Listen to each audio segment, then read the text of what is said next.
Hello दोस्तों, मैं दिनेश चौधरी आप सभी का स्वागत करता हूं पीएससी बाय डीसी सर हमारे यूट्यूब चैनल पर। इस चैनल पर हमने क्रमबद्ध तरीके से पढ़ाई करना शुरू किया और निशुल्क शिक्षा का प्रसार करते हुए हमने उन बच्चों तक पहुंचने का प्रयास किया जो आर्थिक कारणों से या पैसे की कमी के कारण अपनी शिक्षा को छोड़ देते हैं, पूरा नहीं कर पाते हैं। उसी क्रम में एक और प्रयास है। हमने पहले 10वीं यूनिट को पढ़ा, फिर हमने छठी यूनिट को समाप्त किया। अब हम उनके हर सैटरडे संडे एमसीक्यूज लगाते हैं और पहली यूनिट लगभग अब हमारी समाप्त होने वाली है। आज का हमारा टॉपिक संस्कार है। चलिए शुरू करते हैं। सबसे पहले प्रथम पूज्य देव श्री गणेश का नाम लेकर श्री गणेशाय नमः बोलते हुए और मेरे शिक्षक श्री सुरेश पटेल सर को याद करते हुए आगे बढ़ते हैं। आप सब लोगों ने सिलेबस बहुत अच्छे से याद किया होगा। इस सिलेबस में यहाँ एक टॉपिक दिया हुआ है ऋण संस्कार। ऋण और संस्कार दो अलग अलग टॉपिक हैं, दोनों को एक साथ पढ़ने पर ये बड़ा हो जाएगा, इसलिए अभी हम पहले उसमें से महत्वपूर्ण पॉइंट संस्कार को पढ़ रहे हैं। आप संस्कार पर फोकस कीजिएगा, संस्कार क्या होते हैं। चलिए, आज का हमारा मूल टॉपिक है संस्कार। फोकस करते हैं कि संस्कार क्या है। अगर हम शब्द के अर्थ के आधार पर देखें, पहले हम इसे अलग अलग तरीके से समझ लेते हैं। पहले हम संस्कार शब्द का शाब्दिक अर्थ देखेंगे, फिर इसके अंदर निहित भाव को समझेंगे, फिर उसके रिलेटेड जो फैक्ट आए हैं, काम के हो सकते हैं, उन पर बात करेंगे, फिर 16 संस्कारों को याद करेंगे और फिर एक एक संस्कार की डिटेल देखने वाले हैं। चलिए शुरू करते हैं। ये जो संस्कार शब्द है ये आपने जनरली सुना होगा। जैसे अगर किसी बड़े से आप थोड़े तमीज से बात नहीं करते तो वो आपको कहता है कि इसके माता पिता के संस्कार हैं। यहाँ इस संस्कार शब्द का क्या अर्थ है? संस्कार शब्द का अर्थ वहां उसके व्यवहार से लिया जा रहा है, उसके चरित्र से लिया जा रहा है। किससे लिया जा रहा है? उसके व्यवहार से या उसके चरित्र से। तो ये दोनों ही शब्दों पर फोकस कीजिए। संस्कार क्या है? वैसी कुछ चीजें होंगी जो मनुष्य के व्यवहार को निर्धारित करती होंगी या उसके चरित्र को निर्धारित करती होंगी। बस इतना ही समझना है, बहुत ज्यादा लोड नहीं लेना है। तो संस्कार वे कुछ क्रियाएं होती हैं जिससे मनुष्य के व्यवहार को उचित बनाने की कोशिश की जाती है या उसके चरित्र का विकास करने की कोशिश की जाती है। हिंदू धर्म के अनुसार संस्कार एक ऐसी अनुष्ठानिक क्रियाएं मानी जाती हैं जिनके माध्यम से मनुष्य के व्यवहार को सुसंस्कृत किया जाता है, मानवीय बनाया जाता है और साथ में उसके चरित्र को विकसित स्वरूप या अच्छा स्वरूप देने का प्रयास किया जाता है। ये तो हमने इसका भावार्थ समझ लिया। शब्दों के आधार पर इसे समझते हैं। अगर पहले हमें संस्कार शब्द का शाब्दिक अर्थ देखें तो शाब्दिक अर्थ हिंदी भाषा में संस्कार का अर्थ होता है शुद्धिकरण करना, स्वच्छता करना या परिष्कार करना। और तीनों ही शब्दों का क्या अर्थ निकलेगा? कोई चीज रखी है आपके सामने, वो बहुत दिन से रखे होने के कारण या पर्यावरणीय धूल मिट्टी प्रदूषण के कारण गंदी हो गई है, तो उसे साफ कर देना शुद्धिकरण कहलाता है, स्वच्छता कहलाता है, परिष्कार कहलाता है। उसे वापिस से नया स्वरूप दे देना, ये उसका संस्करण है, परिष्करण है। तो इस प्रकार देखिए, मनुष्य जन्म पुनर्जन्म इस क्रिया में शामिल होता है और इसके बाद उसके शरीर को जब नया स्वरूप मिलता है, जन्म मिलता है, तो पूर्व जन्म के जो उसके कर्म हैं या पूर्व जन्म की जो बुरी चीजें हैं उनको नष्ट करते हुए या फिर जन्म के बाद उसने पर्यावरण से, समाज से जो कुछ भी सीखा है उसको शुद्ध रूप देने के लिए जो क्रियाएं की जाती हैं, उसे शुद्ध करने के लिए जो कुछ किया जाता है, वे सब संस्कार कहलाते हैं। ये पॉइंट आप याद रखिएगा। संस्कार का शाब्दिक अर्थ होता है शुद्धिकरण करना।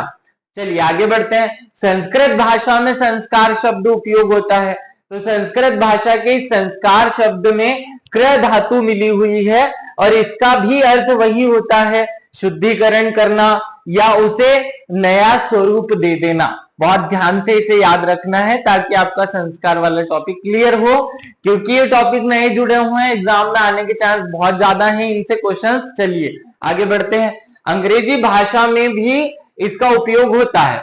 अंग्रेजी भाषा में वहां संस्कार के स्थान पर सेक्रामेंट शब्द यूज होता है, जिसका शाब्दिक अर्थ होता है धार्मिक विधान। अर्थात कोई ऐसा क्रियाकलाप जो धर्म से जुड़ा हुआ हो वह संस्कार कहलाता है। तो जो अंग्रेजी दृष्टिकोण, यूरोपियन दृष्टिकोण है, वो तो थोड़ा सा संकुचित है।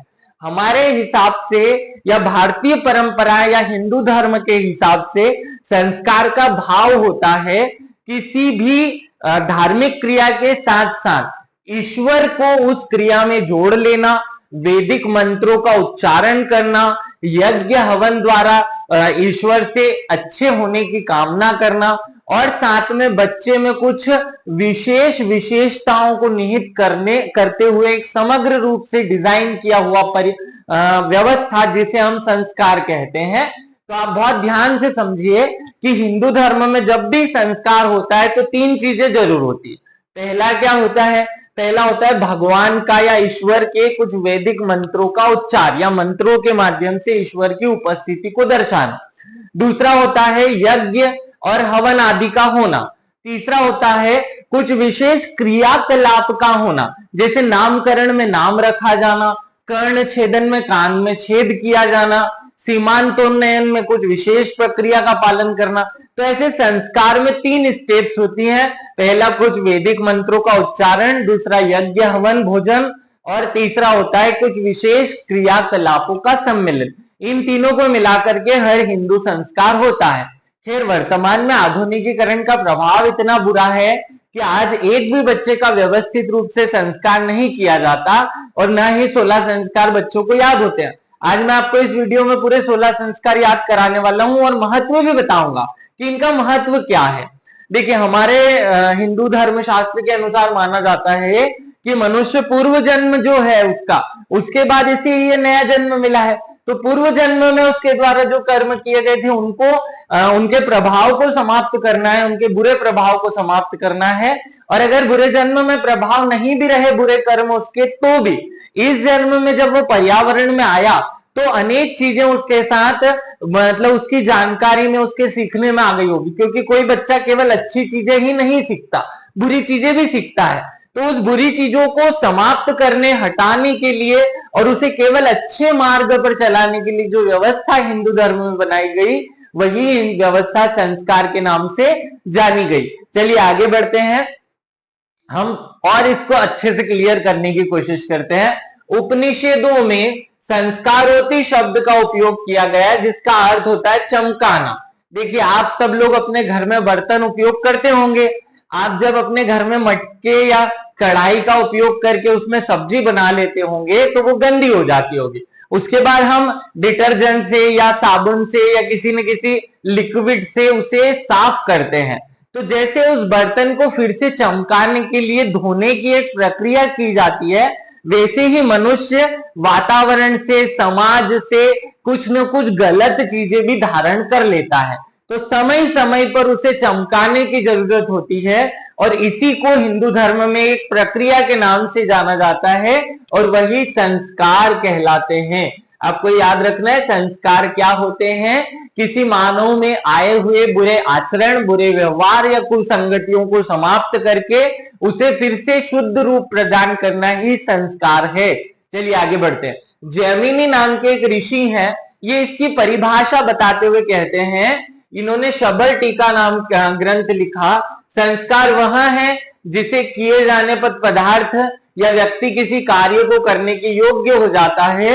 ये बहुत महत्वपूर्ण पॉइंट है, कितनी अच्छी बात कह रहे हैं कि संस्कार वो है जिसके करने से कोई व्यक्ति या कोई वस्तु किसी काम को करने के योग्य हो जाती है। जैसे कोई मनुष्य अगर जीवन जीने के योग्य नहीं है, उसमें कुछ बुरी चीजें आ गई तो उन्हें हटा देना और उसे नया स्वरूप दे देना ही संस्कार है। आगे बढ़ते हैं। संस्कार क्या करते हैं? संस्कार 3 काम करते हैं। व्यक्ति के शारीरिक, मानसिक और उसके बौद्धिक तीनों के परिष्कार। परिष्कार का अर्थ होता है उसे सुधारना, उसे इंप्रूव करना। तो इंप्रूव करने, शारीरिक, मानसिक और बौद्धिक तीनों ही चीजों को इंप्रूव करने के लिए मनुष्य द्वारा क्या बनाया गया है? परिष्करण के लिए बनाया गया संस्कार।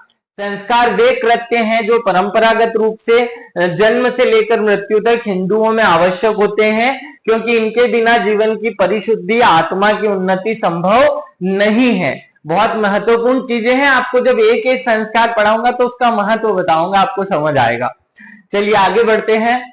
इसकी दो परिभाषाएं हमें याद करनी है। चरक ऋषि ने इसकी एक परिभाषा कही, संस्कार पहले से विद्यमान दुर्गुणों को हटाकर उसकी जगह सद्गुणों का आधार प्रदान करते हैं। बहुत इंपॉर्टेंट परिभाषा चरक ऋषि ने बोली। संस्कार क्या है? तो पहले से विद्यमान दुर्गुणों को दूर करते हुए सद्गुणों का आधार तैयार करने का काम करते हैं संस्कार। और ये परिभाषा किसकी है? चरक ऋषि की है। ऐसे ही एक विशेष समाजशास्त्री रहे डॉक्टर सत्यव्रत सिद्धांता अलंकार। ये क्या कहते हैं? किसी वस्तु के रूप को बदलना या नया रूप दे देना ही क्या है? नया रूप दे देना ही संस्कार है। अब अगर इतना सुनने के बाद भी आपको ये समझ नहीं आ रहा होगा तो फिर बहुत थोड़ी सी एक उदाहरण से इस बात को समझने की कोशिश कीजिए। चलिए उदाहरण से इस बात को समझते हैं। आपने सुनार को देखा होगा। मान लीजिए कि ये अंगूठी मैंने पहन ली और इसके पहनने से ये बहुत दिन तक जब मैं वातावरण में काम करते रहा, खाना खाया, बहुत सोया, हाथ गंदा हुआ होगा, कुछ ना कुछ काम करने से इस अंगूठी में सोने के साथ या चांदी के साथ पर्यावरण में इसके साथ कुछ ना कुछ मेल भी चढ़ गया, जिससे इसकी चमक जो है वो कम पड़ गई। आपको ये चांदी पर ज्यादा देखने को मिलेगा। तो मान लीजिए कोई चांदी का आभूषण है, वो चांदी का आभूषण पर्यावरण में उपयोग करने के साथ साथ क्या हो जाता है? उसकी चमक जो है वो कम हो जाती है। अब जब हम इसे सुनार को फिर से देते हैं तो वो सुनार इसे भट्टी में पिघला करके फिर से नया रूप दे देता है। तो जिस प्रकार सुनार, देखो चांदी तो वही की वही है, लेकिन उसे पिघला करके फिर से नया रूप देने से उसकी चमक वापस आ जाती है। तो संस्कार क्या करते हैं? संस्कार भी इसी प्रकार, जिस प्रकार हमारे सुनार ने आभूषण को नया रूप दिया है, उसी प्रकार मानव में आए हुए दुर्गुणों को, विकारों को दूर करने के लिए जो व्यवस्था बनाई गई उसे ही संस्कार कहते हैं, उसे ही संस्कार के नाम से जाना जाता है। यह बात अलग है कि अनेक वर्षों तक घिस घिस कर संस्कार में ही अनेक बुराइयां आ गई, संस्कार में ही पंडित जी को पैसे देने की प्रोसेस, लोगों को खाना खिलाने की प्रोसेस, दिखावा करने की चीजें शामिल हो गई। लेकिन शुरुआत में ये जो संस्कार बनाए गए थे इनका उद्देश्य बहुत ही अच्छा था। इनका उद्देश्य या तो कोई विशेष सूचना देना, या वैसे व्यक्ति को कुछ विशेष नियमों से बांधना, या उसे मार्ग दिखाना, ऐसा होता था। चलिए आगे बढ़ते हैं। अब हम आगे पढ़ने वाले हैं कि टोटल संस्कार है कितने, संस्कारों की संख्या कितनी है। तो उन संस्कारों की संख्या को हम समझ लेते हैं। चलिए शुरू करते हैं।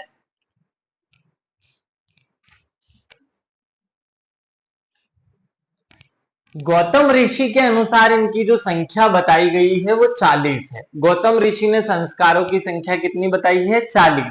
महर्षि अंगिरा ने संस्कारों की संख्या कितनी बताई है? 25 बताई। आपको ये एग्जाम में सीधे फैक्ट के रूप में पूछे जाएंगे, इसलिए याद रखना है। गौतम ऋषि ने संस्कारों की संख्या 40 बताई है, महर्षि अंगिरा ने 25 बताई है। व्यास स्मृति के अनुसार, व्यास स्मृति एक किताब का नाम है, उसके अनुसार संस्कारों की संख्या 16 है। संस्कारों की डिटेल जानकारी जो है वो सूत्र साहित्य में और स्मृति ग्रंथों में मिलती है। आपको ये भी याद रखना है। सीधे फैक्ट है, ये एक एक लाइन के फैक्ट है, इसके बारे में डीप मत याद रखो, एक लाइन के फैक्ट रटो सीधे से। मनु ने 13 बताई थी संस्कारों की संख्या।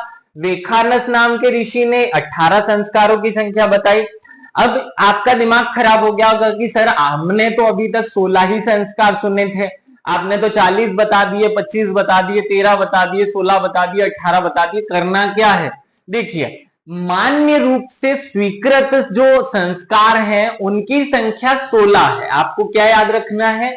मान्य रूप से स्वीकृत संस्कारों की संख्या जो है वो है 16। लेकिन अलग अलग स्थानों पर, अलग अलग भूमि पर, अलग अलग देशों में, अलग अलग राज्यों में संस्कारों की संख्या में वेरिएशन रहा। साथ ही समय के साथ, आज से 2000 साल पहले संस्कारों की संख्या ज्यादा या कम हो सकती थी, उसके बाद धीरे धीरे इनकी संख्या में अलग अलग परिवर्तन आता रहा है। तो आपको याद रखना है, वर्तमान में मान्य संस्कारों की संख्या 16 है, जबकि गौतम ऋषि ने 40 बताई है। तो गौतम स्मृति जो है उसका आप रेफरेंस याद रखें कि गौतम स्मृति में संस्कारों की संख्या 40 है। महर्षि अंगिरा ने संस्कारों की संख्या 25 बताई है और व्यास स्मृति में 16 है। ये 3 पॉइंट तो आपने याद कर लिए। अब मनु ने 13 बताए हैं, तो मनु जो है वो 13 है और वेखानस ने 18 बताए हैं, लेकिन स्वीकृत संस्कारों की संख्या 16 ही याद रखेंगे, इसमें कोई वेरिएशन आपको नहीं करना है। चलिए आगे बढ़ते हैं। आगे हम मनु के अनुसार संस्कार शरीर को शुद्ध करके उसे आत्मा के रहने के लिए उपयुक्त स्थान बनाते हैं। तो मनु ने इसे कुछ अलग प्रकार से परिभाषित किया, आपको ये भी याद रखना है। सूत्र ग्रंथों के अनुसार विभिन्न संस्कार क्रियाओं से शुद्ध व्यक्ति ही ब्रह्म प्राप्ति के योग्य होता है। सूत्र ग्रंथ तो यहां तक कह देते हैं कि अगर आपको मोक्ष प्राप्त करना है तो पहले आपको क्या करना पड़ेगा, मोक्ष प्राप्ति का मार्ग है कि आप पूरे के पूरे 16 संस्कारों से तभी आपको ब्रह्म की प्राप्ति होगी, नहीं तो ब्रह्म प्राप्ति नहीं हो सकती। अब हम आगे क्या करने वाले हैं, तो पहले तो आप याद रखें कि डॉक्टर राजबली पांडे ने समस्त 16 संस्कारों को 5 भागों में बांटा है। हमें वो 5 भाग भी याद रखने हैं और हमें कुल 16 संस्कार भी याद करने हैं। चलिए तो हम अब क्या करते हैं, 16 संस्कार याद कर लेते हैं। इनको याद करने से पहले देख लेते हैं कि राजबली पांडे ने इन्हें 5 कौन से भागों में बांटा है। जन्म से पूर्व किए जाने वाले संस्कार इन्होंने 3 बताए हैं। कितने बताए हैं? 3, कि जन्म से पूर्व ही 3 कर लेते हैं। शिशु के संस्कार की जब वो 5 साल तक का होता है तो 5 संस्कार किए जाते हैं। शिक्षा से संबंधित संस्कार 3 है, विवाह से संबंधित संस्कार 1 है और अंत्येष्टि से संबंधित संस्कार 1 है। इस प्रकार संस्कारों की संख्या जो है वो बांटी गई है, आपको याद रखनी है। आगे बढ़ते हैं। गर्भाधान से विद्यारंभ। अब यहाँ 2-3 फैक्ट आपको बहुत अच्छे तगड़े वाले बता रहा हूं, जिन पे क्वेश्चन पूछे जाएं तो वो सामान्यतः स्टूडेंट से नहीं बनते, ये आपको याद रखने हैं। गर्भाधान से विद्यारंभ तक संस्कारों को गर्भ संस्कार कहा जाता है। याद रखना, गर्भाधान मतलब बच्चे के पेट में आने से, मतलब पहले संस्कार से लेकर के विद्या आरंभ तक के जो संस्कार होते हैं उन सब संस्कारों को गर्भ संस्कार कहते हैं। क्या कहते हैं? गर्भ संस्कार। ये प्रश्न आप किसी बड़े विद्वान से पूछ लो, जाकर के नहीं बनता है। गर्भ संस्कार किसे कहते हैं, तो वो 16 संस्कार के ही नाम लेने लगते हैं। नहीं, देखो, जो संस्कार बच्चे के जन्म से या पेट में आने से लेकर विद्या सब से रिलेटेड तक के होते हैं उन सबको गर्भ संस्कार कहा जाता है। इनमें से जो पहले 3 होते हैं, गर्भाधान, कुसुवन और सीमांतोन्नयन, को अंतर्गर्भ संस्कार, और बाद के जो 6 संस्कार हैं उनको बहिर्गर्भ संस्कार कहते हैं। तो 3 शब्द मिल गए, गर्भ संस्कार, अंतर्गर्भ संस्कार, बहिर्गर्भ संस्कार। गर्भ संस्कार को टोटल कितने होते हैं? 9 होते हैं। उन 9 में से जो शुरू के 3 होते हैं वो अंतर्गर्भ कहलाते हैं और जो बाद के 6 होते हैं वो क्या कहलाते हैं? बहिर्गर्भ कहलाते हैं। बहिर्गर्भ संस्कार तो आपको याद रखना है। गर्भ संस्कार दोष मार्जन भी कहलाते हैं और इन्हें शोधक संस्कार भी कहते हैं। अगर आपसे पूछा जाए कि शोधक संस्कारों की संख्या कितनी है तो आप बताएंगे कि शोधक संस्कारों की संख्या 9 है। कितनी है? शोधक संस्कार भी उतने ही है जितने गर्भ संस्कार, क्योंकि गर्भ संस्कार का ही दूसरा नाम शोधक संस्कार या दोष मार्जन संस्कार है। ये पॉइंट याद रखना है। दोष मार्जन संस्कार का तात्पर्य क्या होता है कि शब्द से क्या अर्थ निकलेगा? शिशु के पूर्व जन्म से आए हुए धर्म एवं कर्म से संबंधित दोषों एवं गर्भ में आई विकृतियों को समाप्त करने के लिए जो संस्कार किए जाएं वे ही गर्भ संस्कार या दोष मार्जन संस्कार हैं। देखिए, अब आज तो क्योंकि टेक्नोलॉजी बहुत अच्छी हो चुकी है, तो जब भी कोई बच्चा जन्म लेता है तो डॉक्टर को चेक करा दिया जाता है कि ये सुन सकता है कि नहीं, इसकी आंखें, कान, नाक सब कुछ ठीक है कि नहीं। पहले के जमाने में इतनी अच्छी टेक्नोलॉजीज नहीं थी, तो एक संस्कारिक क्रिया के माध्यम से ये जांच की जाती थी कि इस बच्चे में कोई शारीरिक, मानसिक या कोई बौद्धिक दोष तो नहीं है। तो वो अगर वो दोष है तो उसे ठीक करने की कोशिश की जाती थी और यही क्रिया इस संस्कार में होती थी। बाद के 6 संस्कारों को बहिर्गो संस्कार या बहिर्गवी संस्कार या गुणाधान संस्कार भी कहा जाता है। हमने टोटल संस्कारों को 2 भागों में बांट लिया। पहले 1 से लेकर 9 तक के संस्कार गर्भाधान संस्कार हो गए, उसको हमने 2 भागों में बांटा, अंतर्गर्भ संस्कार और बहिर्गर्भ संस्कार। और बाद के जो 6 संस्कार है उन संस्कारों को हमने बहिर्गी संस्कार या गुणाधान संस्कार कहा है। मतलब कुल मिलाकर अगर मैं चाहूं तो संस्कारों को हम 2 भागों में बांट सकते हैं, क्योंकि टोटल 16 संस्कार होते हैं। तो 16 में जो शुरुआत के 9 रहते हैं इन्हें कहते हैं गर्भाधान संस्कार। क्या कहते हैं? गर्भाधान से लेकर के विद्या अध्ययन तक के जो संस्कार है उन्हें सबको गर्भ संस्कार कहते हैं। तो आपको याद रखना है शुरू के जो संस्कार होते हैं वो गर्भ संस्कार कहलाते हैं। बाद के जो 6 संस्कार होते हैं इन संस्कारों को हम क्या कहते हैं, गुणाधान संस्कार कहते हैं। अब आप सोच रहे होंगे कि 9 और 6 तो 15 ही होते हैं, तो जो 16वां संस्कार है वो तो अंत्येष्टि है, उसका कोई उपयोग नहीं है। तो गुणाधान संस्कार 6 है, गर्भ संस्कार 9 है, ये पॉइंट याद रखना। चलिए आगे बढ़ते हैं। अब हम 16 संस्कारों के नाम याद करते हैं, उनकी संख्या याद कर लेते हैं, क्रम याद कर लेते हैं, ये 16 कौन कौन से हैं। आपको इतना याद रह गया होगा कि जब भी बच्चा मनुष्य के शरीर में पेट में आता है, गर्भ में आता है, तो संस्कारों की शुरुआत होती है। याद कैसे करेंगे, पहला संस्कार याद करते हैं जिसका नाम है गर्भाधान। क्या नाम है, गर्भाधान। गर्भाधान शब्द का हिंदी में अर्थ होता है गर्भ को धारण करना। क्या अर्थ होता है, गर्भ को धारण करना। तो गर्भाधान संस्कार क्या है, गर्भाधारण। तो पहला संस्कार तो रटने की जरूरत नहीं पड़ेगी, गर्भ में जब बच्चा आएगा तो पहला गर्भ धारण हो जाएगा।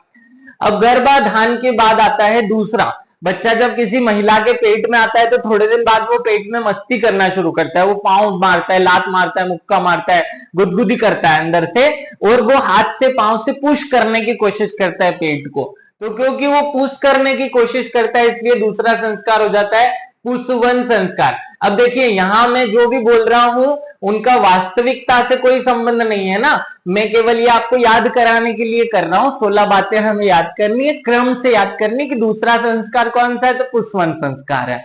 तो याद रह गया होगा कि बच्चा पहले गर्भ में आया, गर्भाधान, दूसरा वो पांव से पुश करता है तो पुंसवन हो गया। अब एक लिमिट तक तो पेट में रहता है, उस लिमिट के बाद वो पेट से बाहर आ जाता है। तो एक लिमिट को हिंदी में कहते हैं सीमा। क्या कहते हैं, सीमा।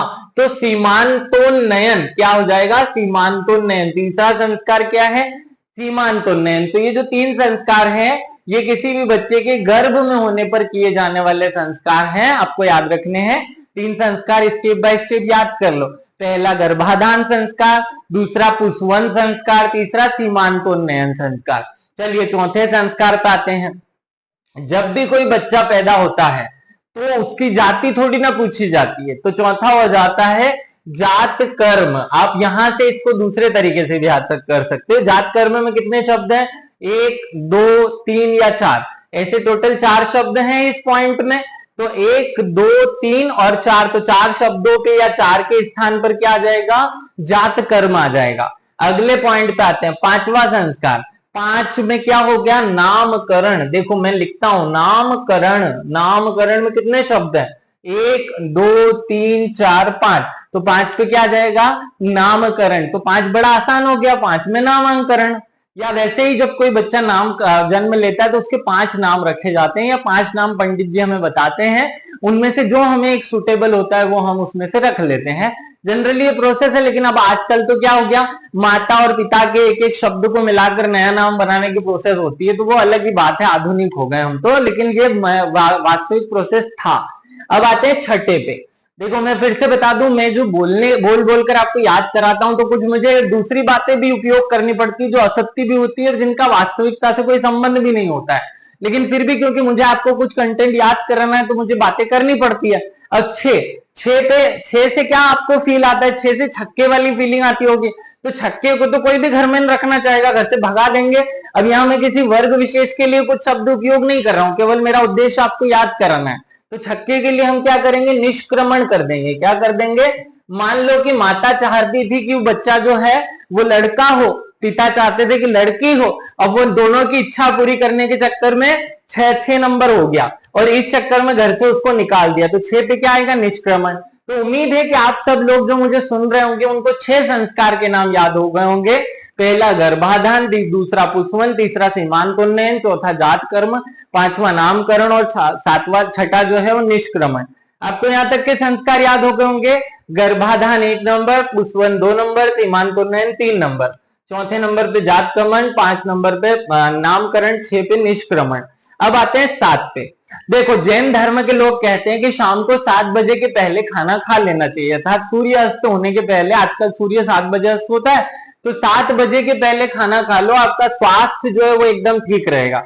और मैं इस नियम का पालन करता भी हूँ, रियल में भी मैं इस नियम का पालन करता हूँ। तो 7 बजे से पहले हमें क्या खा लेना चाहिए, अन्न ग्रहण कर लेना चाहिए, क्योंकि मैं तो स्कूल में सीखा हूं अन्न ग्रहण करना, अन्न बोलते हैं ना भोजन को, तो अन्न ग्रहण कर लेना चाहिए। तो अन्न कब से कब कितनी बजे तक कर लेना चाहिए, 7 बजे से पहले, सूर्यास्त के पहले कर लेना चाहिए। तो अन्न जो है वो अन्न प्राशन नाम का संस्कार होता है। क्या होता है, अन्न प्राशन नाम का संस्कार 7वें नंबर का होता है।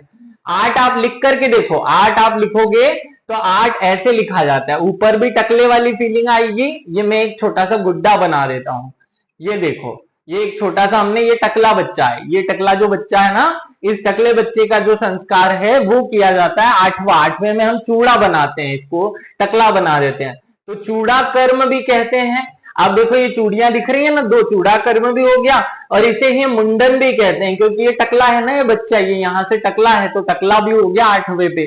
तो ये याद हो जाएगा आपको, 8वें पे क्या है, 8वें पे चूड़ा कर्म या मुंडन, दोनों में से एक कोई सा भी शब्द कह दो, 8वें पे होता है मुंडन संस्कार। 9वें पे आते हैं, 9वें नंबर का जो, तो नो को मैं इंग्लिश वाले नो से लिख देता हूं, नो, ये वाला नो लिख देते हैं। नो का मतलब क्या हुआ, नहीं वाला नो। तो इंसान कब नहीं बोलता है, जब उसके कान में छेद किया जाता है, तो कान में छेद कहेंगे तो इसे हम कर्ण छेदन कह देंगे। कर्ण छेदन संस्कार हो गया भैया 9वें नंबर पे। 10वां आ गया, आप सब लोगों के जीवन में 10वीं क्लास जो है बोर्ड की बड़ी जबरदस्त रही होगी, अच्छी रही होगी। तो 10 में हमने वो असली में विद्या हासिल की थी, तो इसका नाम हो जाता है विद्यारंभ संस्कार। क्या हो जाता है, विद्यारंभ संस्कार। याद रखना 11, अब 11 में 2 शब्द हैं एक जैसे, ये भी हमारे शरीर में 2 आंखें हैं वैसे की वैसी, तो ये एक आंख खोलो और ये भी एक आंख खोलो, तो दोनों आंखें खुल जाना, अर्थात उपनयन संस्कार। नयन माने आंख, उप मतलब खुलना, उपनयन संस्कार, तो दोनों आंखें खोलने का संस्कार। 11वीं में आते से ही हमारा दोनों आंखें खुल जाती है ना, क्योंकि अब हमको सब्जेक्ट चुनना पड़ता है, कोई लेता है कॉमर्स, कोई लेता है बायो, कोई लेता है मैथ्स, तो जो सब्जेक्ट लेता है उसकी आंखें खुलती है। 12, अब 12वीं में तो 12 ही बज जाती है, 12वीं में हमें क्योंकि वेद पढ़ने पड़ते हैं, वेद पढ़ने में इंसान की 12 बज जाती है, इसलिए 12 पे वेदारंभ क्या हो जाएगा, वेदारंभ। बहुत सरल है ये सारे के सारे 16 संस्कार, अगर आप मेरे साथ इनको याद कर लेंगे तो बहुत आसान हो जाएंगे। एक बार याद करते हैं। पहला देखो, इनको सबको भूल जाओ, मान लो मैंने आपको नहीं पढ़ाया या मैंने जो पढ़ाया वो अब सामने से मिटा दिया गया। पहला क्या है, जब बच्चा गर्भ में आएगा तो गर्भाधान संस्कार। दूसरा, जब बच्चा लात मारेगा अंदर से तो कुसवन संस्कार। तीसरा, एक लिमिट तक तो पेट में रहेगा, बाकी फिर इससे बाहर निकलने की कोशिश करेगा, तो लिमिट माने सीमा, तो 3 पे आ गया सीमांतोन्नयन। फिर चौथे में जब वो बच्चा जन्म ले लेगा तो 4 शब्द का क्या होता है, जात कर्म होता है। 5 पे क्या होता है, नामकरण होता है। देखो शब्द गिन लो बने इसे, 1 2 3 4 5, 1 2 3 4, तो 4 पे हो गया जात कर्म, 5 पे हो गया नामकरण। 6, छक्का है बच्चा तो क्या करेंगे, घर से बाहर निकाल दो, निष्क्रमण। 7वें पे 7 बजे से पहले क्या कर लो, अन्न खा लो, तो अन्न प्राशन, ये भी एक संस्कार हो गया। 8 पे आते हैं, 8वें पे क्या हो गया, 8 पे बच्चा टकला दिखाई दे रहा है तो चूड़ा कर्म या मुंडन हो जाएगा। 9 कब बोलता है बच्चा, जब उसके कान में छेद होता है, तो कर्ण छेदन हो जाता है। कर्ण छेदन हमें असली में अक्कल कब आती है, जब हम 10वीं बोर्ड की एग्जाम देने के लिए तैयार होते हैं, तो विद्यारंभ हो जाता है, विद्यारंभ। फिर 11 में हमारी 11वीं कक्षा में आकर हमारी आंखें खुलती है ना, क्योंकि सब्जेक्ट लेने पड़ते हैं, तो यहाँ उपनयन संस्कार, आंखों को कहते हैं नयन, तो उपनयन संस्कार। और 12 में 12 बज जाती है क्योंकि वेद पढ़ने पड़ते हैं, तो क्योंकि ये सब है इसलिए हमने याद कर लिया है ये जैसे तैसे भी। अब आपको ये कर्ण छेदन 9 पे है, विद्यारंभ 10 पे है, 11 पे उपनयन है, 12 पे वेदारंभ है, 13 पे केशांतन, समावर्तन, विवाह, ये तीनों और याद कर लो, क्योंकि आखिरी तो किसी को याद करने की जरूरत ही नहीं पड़ती, आखिरी तो अंत्येष्टि और जला देते हैं उसको। देखो एक ऐसा संस्कार जिसके बाद आदमी संस्कार करने योग्य रहता है वो है 15वां, विवाह, तो 15 याद हो जाएगा विवाह। समावर्तन, देखो हमारा जो बचपन है वो कब खत्म होता है, 14 वर्ष की उम्र में खत्म हो जाता है, तो 14 पे समाप्त हो जाता है ना बचपना, तो बचपना जो 14 पे समाप्त होता है, बाल्यपन समाप्त होता है, इसलिए समावर्तन। और 13 पे क्या है, केशांतन, तो 13 याद कर लो, 14 याद हो ही गया, 15 याद हो गया है, 16 याद करने की जरूरत नहीं, अंत्येष्टि होता है। उम्मीद है कि इस वीडियो को देखने के बाद आपको 16 के 16 संस्कार याद हो गए होंगे। अब मेरे स्टूडेंट्स को करना क्या है, कुछ नहीं करना है, केवल एक कॉपी का कोरा पन्ना और एक पेन निकालना है और इस वीडियो को स्टॉप करके मन से 16 के 16 लिखने की कोशिश करने। 100% मैं गारंटी ले रहा हूं कि आपको 16 में से 15 नाम याद आ जाएंगे, एक भी नहीं भूलोगे, इस बात की भी गारंटी। और अगले 8-15 दिन में एक बार फिर से वीडियो देख लेना, तो फिर 15 दिन का रिचार्ज हो जाएगा, फिर 15 दिन तक नहीं भूलोगे। ऐसे एग्जाम तक 2-3 बार इस वीडियो को देख लेना, 15-15 दिन का आपको पूरे याद रहते रहेंगे। एक बार देखोगे 15 दिन तक याद रहेगा, गारंटी है। चलिए आगे बढ़ते हैं। आगे पहला, अब हम एक एक संस्कार की डिटेल पे आते हैं। अब हम क्या करने वाले हैं, एक एक संस्कार को डिटेल में देखते हैं। चलिए शुरू करते हैं। पहला संस्कार है गर्भाधान संस्कार। क्या है? गर्भाधान संस्कार। ये क्या होता है भैया? 16 संस्कारों में गर्भाधान पहला संस्कार, याद तो कर ही चुके हो आप। करते क्यों हैं, अब महत्व बताऊंगा मैं आपको। अब आपको मजा आने वाला है कि हाँ ये चीज अच्छी बनाई थी, अब हमने आधुनिकता के चक्कर में खो दी जबरदस्ती। चलो, पहला संस्कार है गर्भाधान। इसका मुख्य उद्देश्य होता है स्वस्थ, गुणवान, सुंदर संतान को जन्म देना। इसे निषेक गर्भधान भी और चातुर्थी भी कहा जाता है। चातुर्थी कर्म भी कहा जाता है। चतुर्थी कर्म भी कहा जाता है और इसे निषेक संस्कार भी कहा जाता है। ये एग्जाम में आए हुए प्रश्नों के आंसर बता रहा हूं मैं आपको। क्वेश्चन पूछा जाता है कि निषेक संस्कार किसे कहा जाता है, तो जो गर्भाधान संस्कार है उसे ही निषेक कहते हैं। चातुर्थिक कर्म किसमें होता है, तो गर्भाधान संस्कार में होता है। अब मैंने इसके बारे में जो बातें हैं मूल फैक्चुअल वो सुन लो, फिर इसका अर्थ बताऊंगा। गौतम और बोधायन आदि व्यवस्थाकारों ने संतान उत्पत्ति के इच्छुक दंपतियों के लिए गर्भाधान के पूर्व उचित काल और आवश्यक धार्मिक कार्यों के संपन्न कराने का निर्देश दिया। ये दो ऋषि थे, गौतम और बोधायन। इन्होंने बताया, देखो अब आप एक बहुत अच्छी बहुत शांति से इस बात को समझने की कोशिश करना कि देखिए, जो बच्चा होता है उसे तो माता और पिता के शारीरिक जो संपर्क है उससे उसका जन्म होता है। लेकिन क्या किसी भी समय माता पिता के शारीरिक संपर्क से बच्चे का जन्म हो जाता है? क्या नहीं होता है। एक निश्चित समय पर जब माता पिता का शारीरिक संपर्क होता है तो ही बच्चे का जन्म होता है। अब हम समाज के लोगों को, अब आप इमेजिन करो कि आज से 2000 साल पहले का समाज है, जो जहां ना टीवी है, ना मोबाइल है, ना जो किताबें हैं, कुछ नहीं है, लेकिन हमें समाज के हर व्यक्ति तक ये इंफॉर्मेशन पहुंचानी है कि अगर बच्चे को जन्म देना है तो किस समय शारीरिक संपर्क में आना पड़ेगा, किस समय माता और पिता को यौन संबंध बनाना पड़ेगा।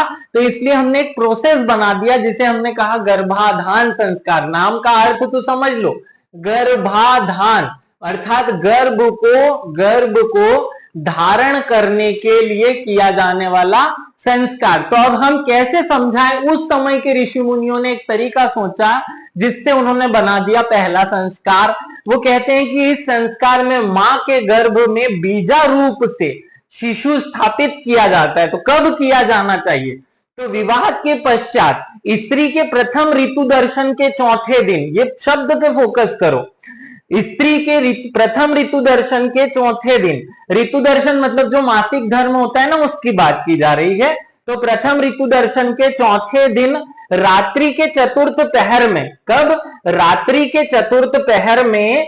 बहुत ध्यान से सुनना, साइंटिफिकली प्रूव है कि इससे अच्छा बच्चा या इस समय जो बच्चा जन्म लेगा वो इस दुनिया का सबसे इंटेलिजेंट बच्चा होगा। ये साइंटिफिकली प्रूव किया जा चुका है कि अगर किसी महिला ने विवाह के पश्चात स्त्री के प्रथम ऋतु दर्शन के चौथे दिन अर्थात जो मेंस्ट्रुएशन साइकिल खत्म होता है उसके चौथे दिन रात्रि के चौथे पहर में गर्भधान संस्कार का समय बताया गया है कि अगर इस समय पर माता और पिता शारीरिक संपर्क में आते हैं तो उससे जो संतान पैदा होती है वो अत्यधिक तेजस्वी, गुणवान और सांस्कारिक होती है। ये प्रूव किया जा चुका है।